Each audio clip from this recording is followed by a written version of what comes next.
মেয়ে লোকের পিছনে নামাজ যে পড়া, মেয়ে লোক যে ইমামতি করতে পারবে না, এটা কোরআন শরীফের কোন আয়াতে আছে এবং হাদিসের কোন হাদিসে আছে যে মেয়ে লোক ইমামতি করতে পারবে না? তা আমি বললাম যে আগে আমার এই কথার জবাব দেন, আপনারটার জবাব পরে দিই। আমার কথার জবাব আগে দেন। মাগরিবের নামাজ কয় রাকাত পড়ি ফরজ? 3 রাকাত। 4 রাকাত পড়া যাবে না, এটা কোরআন শরীফের কোন আয়াতে আছে, কোন হাদিসে আছে? ফজরের নামাজ ফরজ কয় রাকাত?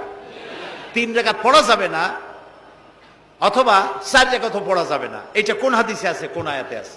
কয় যে কোনো জায়গায় নেই। তাই বললাম ওটাও কোনো জায়গায় নেই। রাসূলুল্লাহ ইবাদতের যে নমুনা দেখিয়েছেন, যেভাবে করেছেন, তিনি 2 রাকাত ফজরের নামাজ 2 রাকাত পড়েছেন, আল্লাহ বলে দিয়েছেন ওইটাই ফরজ, ওর 1 রাকাত বেশি পড়া যাবে না। 3 রাকাত মাগরিব, 1 রাকাত বাড়ানো যাবে না। জোহর সব দিন জোহর পড়ি 4 রাকাত ফরজ, আর জোহরের ওই নামাজটি জুমার দিনে কয় রাকাত পড়ি? 2 রাকাত ফরজ পড়ি। এই কনসেশন কে করলো? না, আল্লাহ করেননি। এই কনসেশন করেছেন মুহাম্মদ রাসূলুল্লাহ সাল্লাল্লাহু আলাইহি ওয়াসাল্লাম। ইবাদত রাসূলুল্লাহ যদি 2 রাকাত পড়েন, 2 রাকাত পড়াই ফরজ। যদি ইবাদতের যে সব নমুনা তিনি দেখাইছেন, তার থেকে ইবাদতের নতুন কোন নমুনা দেখাবার কোনো সুযোগ নাই।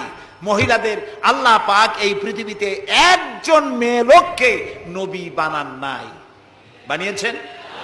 যদি মহিলাদের ইমামতি জায়েজ থাকবে, তাহলে নবী করিম সাল্লাল্লাহু আলাইহি ওয়াসাল্লামের জামানায় না হোক, অন্তত তার ইন্তেকালের পরে তার স্ত্রী আমাদের মা হযরত আয়েশা সিদ্দিকা রাদিয়াল্লাহু তাআলা আনহা এবং খাতুনে জান্নাত হযরত ফাতেমা রাদিয়াল্লাহু তাআলা আনহা মসজিদে নববীতে অন্তত একদিনের জন্য হলেও জুমার নামাজের ইমামতি করার চান্স পেতেন।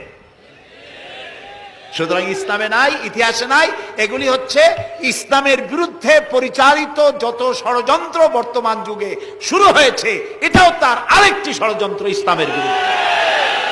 প্রিয় ভাই সব, এই জন্য আমাদের মনে রাখতে হবে, নতুন কোনো কথা আমরা মানি না। কোরআন এবং হাদিসের মধ্যে আল্লাহ তাআলা সব কমপ্লিট করে দিয়েছে, সুবহানাল্লাহি ওয়া বিহামদিহি।